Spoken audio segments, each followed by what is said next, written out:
महाराष्ट्राच्या राजकारणात घडतंय? महाराष्ट्राच्या राजकारणात काही घडत नाही, तेच तेच आणि तेच तेच. तो आता आपण सगळ्यांनीच त्याच प्रकरणातून बाहेर पडलं पाहिजे आणि इतर विषयाकडे वळलं पाहिजे. आजपासून शिवसेना पक्षप्रमुख उद्धव ठाकरे हे 5 गद्दार खासदारांच्या मतदारसंघाला भेटी देणार आहे. ईशान्य मुंबईत ते येऊन गेले, पुन्हा एकदा येणार. पण आज ते नागपूरला उतरतील, तिथून यवतमाळला आम्ही रात्री जाऊ. यवतमाळनंतर मग आम्ही हिंगोली, परभणी, धाराशिव आणि मग शिर्डी 29 तारखेला अशा कार्यकर्त्यांच्या बैठका आणि मेळावे आहेत. ही अत्यंत म्हणजे ज्याला तुम्ही म्हणाल की 3 दिवसामध्ये आम्ही हे 5 मतदारसंघ करणार आहोत आणि त्यानंतर संपूर्ण महाराष्ट्रात जाऊ. शिवसेनेचे कार्यकर्ते आणि मतदार हा जागेवरच आहे. 5-6 लोक जर कोणी गेले असतील तर त्यांच्या पुरतं. आता या भागात तुम्ही आहात, एकही शिवसैनिक गेला नाही. मला दाखवावं की एक शिवसैनिक गेला. यवतमाळ एकही शिवसैनिक गेला नाही. परभणी शिवसैनिक गेला नाही. हिंगोली एकही शिवसैनिक गेला नाही, पदाधिकारी गेला नाही. शिर्डी एकही शिवसैनिक गेला नाही. तर अशा निष्ठावंत शिवसैनिकांना, पदाधिकाऱ्यांना भेटून आम्ही परत मुंबईत येऊ आणि पुढला दौरा. उद्धव ठाकरेंचा दौरा सुरू होतोय आणि त्यामध्ये बातमी येते की पुन्हा 3.0 टायगर ऑपरेशन टायगर जाणार. काही 4 आमदार एकनाथ शिंदेना भेटले आणि ते म्हणतात की काय एकूण 12 आमदार आहेत जे अलीकडच्या काळात शिंदेना भेटले. 4 आमदार भेटले, पण ते म्हणतात आमच्या बरोबर 12 आमदार आहेत.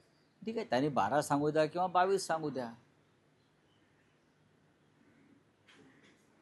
आमदार आता परवा महाविकास आघाडीची बैठक झाली, त्याच्यात काही आमदार उपस्थित नव्हते. त्याच्यामध्ये शिवसेनेचे बहुसंख्य आमदार होतेच, काँग्रेसचे होते. काही लोक सभागृहात अडकले, काही लोक आंदोलनात, त्याचा रोहित पवार आंदोलनामध्ये होते कुठल्या तरी. तर त्याच्यामुळे कसं आहे की आता हा विषय जो आहे, आता कदाचित त्यांना आता काही पुढे काम राहणार नाही का, सगळेच फोडणार आहेत. ते एक दिवस ते देवेंद्र फडणवीसलाही फोडतील, ते कोणालाही फोडू शकतो. देवेंद्रजीला फोडतील. मग आज उद्या सांगतील आता मी चंद्रशेखर बावनकुळेंना फोडणार आहे. मला बावनकुळे आत्ताच भेटून गेले. काय असं ते करू शकतात. एकदा माणसाला नशा चढली, भांग गांजा फोडाफोडीची, काय मग ते काही बोलू शकतात. देवेंद्रजींना फोडलं आणि मग शेवटी ते सांगतील आता मी अमित शहानाही फोडलं आहे. अमित शहाना देवेंद्र फडणवीस यांच्या विरोधामध्ये फोडण्याचा त्यांचा प्रयत्न चालू आहे, हे सगळ्यांना माहिती आहे. त्याच्यामुळे सगळ्यात जास्त ऑपरेशन टायगरपासून देवेंद्र फडणवीस यांनी सावध राहायला पाहिजे. आमचं ऑपरेशन टायगर वगैरे काय नाही, आम्ही टायगर आहोतच. आम्ही टायगर आहोत, मग ते कोण होते स्वतः ते पाहावं लागेल. रावसाहेब, असं आहे की ऑपरेशन टायगर हे देवेंद्र फडणवीस यांच्यामुळे यशस्वी झालं. 5 आमदार होते, 6व्या आमदाराचं मन वळवण्यात फडणवीसांनी महत्वाची भूमिका बजावली. शिंदेंना दिल्लीहून हिरवा कंदील जवळपास एप्रिल पासूनच होता, पण एक आमदार त्यांना मिळत नव्हता या सगळ्या गटात. ती जबाबदारी फडणवीसांनी व्यवस्थित पार पाडली आणि त्यांच्यामुळे ऑपरेशन यशस्वी झालं. बघा, प्रत्येक जण आता मीच कसं याच्यामध्ये भूमिका बजावली याचं श्रेय घेण्याचा प्रयत्न करत असतो. त्यांचे जे चमचे असतात ते अशा बातम्या देत असतात. 6 गद्दार फुटले हीच बातमी आहे. कोणी कोणाला फोडलं यापेक्षा 6 गद्दारांनी माती खाल्लं, शेण खाल्लं, लाखो मतदारांशी बेईमानी केली. जे गद्दार मशाल चिन्हावर निवडून आले होते बरं का, ते फुटले. बाकी याच्या पलीकडे आम्हाला त्याच्यामध्ये आता महत्त्व काय वाटत नाही. आम्ही त्यांना विसरलेलो आहोत. आता आम्ही जेव्हा निवडणुका होतील तेव्हा गाडण्याचं काम नक्की करू. परवा एकनाथ शिंदे असं म्हणाले की संजय राऊत जेवढं बोलतायत आमच्या विरोधात तेवढा आमचा पक्ष वाढत जातो. मग वाढू द्या ना. तुमचा पक्ष कसा वाढतो? तुमचा पक्ष वाढण्यासाठी आता परवा 6 खासदारांना 50-50 कोटी रुपये दिले. किती खर्च आहे तुम्हाला माझ्यामुळे? हा, मी बोलल्यामुळे तुमचा किती खर्च वाढतो आहे. 50-50 कोटी रुपये दिले, परत 25-25 कोटी रुपये द्यायचे आहेत. त्याच्या आधी 1000-2000 कोटी दिले माझ्यामुळे. बरं का, माझ्यामुळे तुमचा खिसा फाटतो आहे. ही चांगली गोष्ट आहे ना. संजय दिना पाटलांनी काल दिलगिरी व्यक्त केली. मात्र मला दिलगिरी व्यक्त करत असताना सुद्धा त्यांनी पत्रकारांनी जे काही प्रश्न मला विचारले त्याच्यामुळे मी हे सगळं बोललो असं ते म्हणाले. नाही, मला माहीत नाही. आमच्यासाठी तो विषय संपला आहे. बघा, तो संत महात्म्यांचा पक्ष आहे. तो जो पक्ष आहे एकनाथ शिंदे गटाचा, हे सगळे संत महात्मे वगैरे आहेत. ते राम मंदिर वगैरे याच्यामध्ये त्यांचा सहभाग आहे. त्याच्यामुळे 2000 कोटीची चोरी तिकडे झाली. बरोबर आहे, हे सगळे त्यातलेच ना. त्या 2000 कोटीतले काही पैसे खासदारांना विकत घेण्यासाठी आले का? दानपत्रातले, दानपेटीतले. आता याचा तपास करावा लागेल. मग 2000 कोटी गेले कुठे? सोडून द्या आता. हे संत महात्मे यांच्याकडे पुष्पक विमानं आहेत.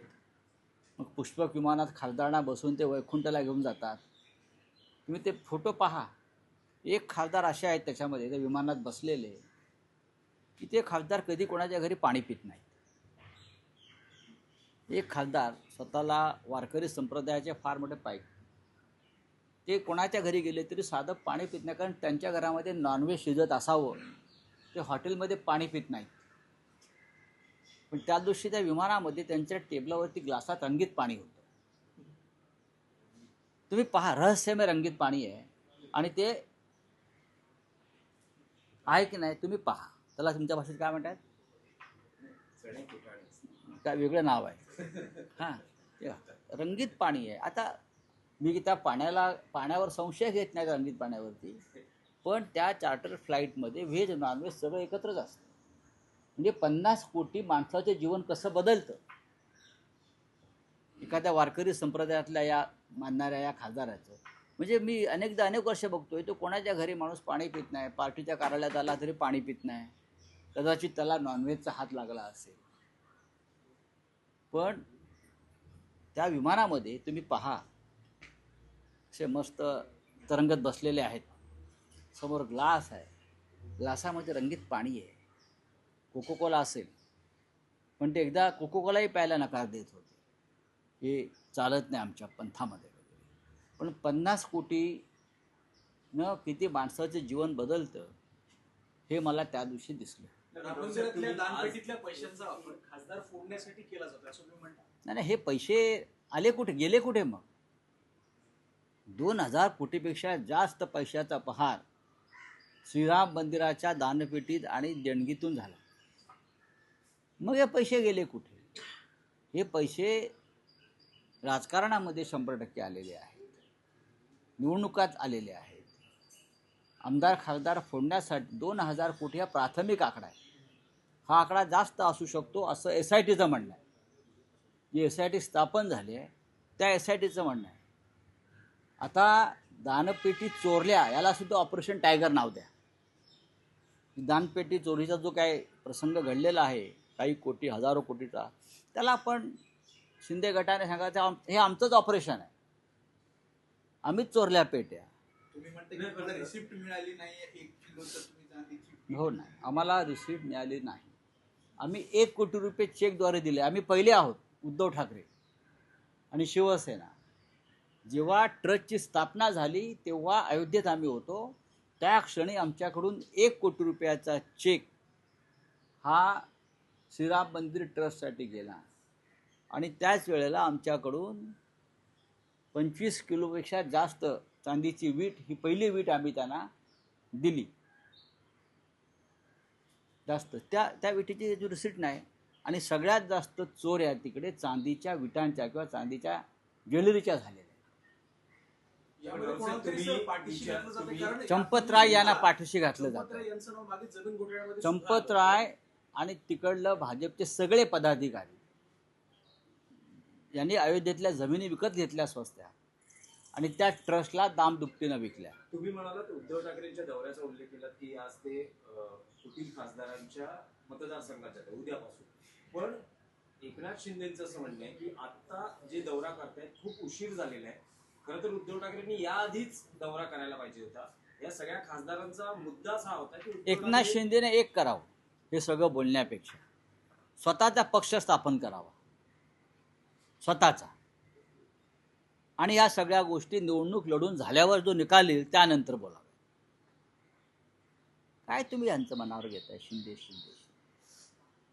त्यांनी स्वतःचा पक्ष स्थापन करावा, एकनाथ शिंदे यांच्या नावानं स्थापन करावा, आपल्या मुलाच्या नावानं स्थापन करावा ना, काही करावा त्यांनी पक्ष. आमचा पक्ष चोरताय, आमचं चिन्ह चोरताय अमित शहाच्या मदतीनं, आणि त्या चोऱ्या माऱ्या करून तुम्ही आम्हाला ज्ञान देताय. आता परत मी काय बोललो त्या चोरांना तर म्हणणार संजय राऊत बोलतात. का नाही बोलायचं मला सांगा जरा. तुम्ही एक तुमचा पक्ष स्थापन करून बघा, चालवून बघा स्वतःचा पक्ष. अमित शहाच्या जीवावर चालवू नका. मी काय म्हणतोय, अमित शहाच्या जीवावर पक्ष चालवू नका, तुमचा स्वतःचा पक्ष चालवा. तुम्ही त्या पक्षाचे प्रमुख व्हा आणि मग सांगा जे आम्हाला तुम्ही जे ज्ञान देताय ना फुकटचं, ते मग द्या. चोऱ्या माऱ्या करून लोकांचे पक्ष घ्यायचे ताब्यात, दरोडे टाकायचे, लुटमार करायचे, पैसे वाटून खासदारांना विकत घ्यायचे आम्ही आणलेले. ज्या दिवशी हातात सत्ता नसेल त्यांच्या आणि ते गेलेले असतील तेव्हा ते त्याने विचार करावा आपली काय अवस्था. त्यांनी तो विचार करावा आणि त्यांची सत्ता जाणार आहे हे पण लक्षात ठेवा. सर, शेवटचा प्रश्न. खरं तर काल एकनाथ शिंदेच्या महिला आघाडीच्या होत्या शिवसेनेच्या, मुंबई पोलिसांना निवेदन देण्यात आलं की तुम्ही जे विधानं करताय त्यावर कायदेशीर. मी काय विधान केलं त्यांनी सांगायला पाहिजे ना. मी गद्दारांना गद्दार म्हणतो, पुढे काय. दुसरा पर्याय शब्द असेल तर मला द्या असं मी त्यांना सांगितलेलं आहे. मी मराठी भाषेचा अभ्यासक आहे. मी 40 वर्ष सामनाचा संपादक आहे. त्याच्या आधीसुद्धा मी अनेक मोठ्या वृत्तपत्रात काम केलं आहे. मराठी भाषेतले सगळे शब्दकोश, शब्दरत्नाकर माझ्याकडे आहे. त्याचे मी पारायण केलेले आहे. गद्दार आणि बेईमान ह्याला पर्यायी शब्द मला एकच आढळला, तो म्हणजे एकनाथ शिंदे मराठी भाषेत. दुसरा कुठला असेल तर मला त्याने सांगावं. सर, जो खासदार छोड़ के गए हैं, उद्धव ठाकरे उन क्षेत्र में दौरा करने वाले हैं. ऑपरेशन टाइगर हुआ, अब ये कह रहे हैं कि जो एमएलएज हैं उनसे भी टच में है. देखो, लेकिन जब ये ये ऑपरेशन आप टाइगर होने के को बाद आप ये टाइगर को ऑपरेशन बदनाम डैमेज मत कंट्रोल है करो. उद्धव ठाकरे की तरफ से. ये टाइगर को बदनाम मत करो. एक तो मान लिया ना, हम सब लोग आज भी टाइगर है. अगर हम टाइगर है तो जो आपके साथ चले गए वो कौन है? हाँ, लोमड़ी है. आप लोग लोमड़ी है, हम टाइगर है. टाइगर का कोई ऑपरेशन नहीं होता है. टाइगर को आसपास आप नहीं जा सकते, इसलिए तो आप डर कर भागम भाग, किसी को Y+, किसी को YZ, हाँ, किसी को Z+, किसी को प्राइवेट सिक्योरिटी. टाइगर को तो आप डरते हो ना. डरना भी चाहिए, खा जाएगा आपको. आप सिक्योरिटी में बैठकर मंत्रालय में हमसे बात करेंगे. सबसे पहले आप अपने खुद की पार्टी बनाओ. शिवसेना आपके नहीं है, वो हमारी है, बाला साहब ठाकरे जी की है. आपके खिस्से में आपने सुप्रीम कोर्ट, चुनाव आयोग को डालकर अमित शाह जी के आशीर्वाद से हमारी पार्टी आपने चुरा ली.